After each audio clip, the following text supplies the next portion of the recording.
Goed, ons is nou al reeds besig met toetsreek vir graad 4 tot 10 en volledige eksamen vir graad 11 en IS vlak. As 'n ouer wonder jy, hoe kan jy jou kind ondersteun of help gedurende hierdie tyd?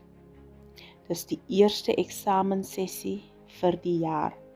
Wat kan jy doen? Nommer 1, kry jou kind se eksamenrooster. Dit is die eerste manier hoe jy belangstelling toon deur om te weet watter vak skryf jou kind op watter dag. Tweedens, kry die omgewing en die atmosfeer reg. Ja, as 'n ouer kan jy dit doen. Maak seker jou kind het spasie om by die huis te studeer.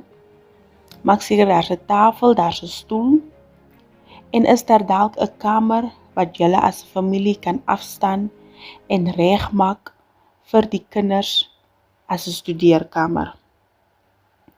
Help dan ook jou kind om 'n manier te vind om die ekstra aktiwiteite te verminder. Byvoorbeeld sport, kerkaangeleenthede en enige ander take. As 'n ouer, probeer maak ook die huislike take ligter.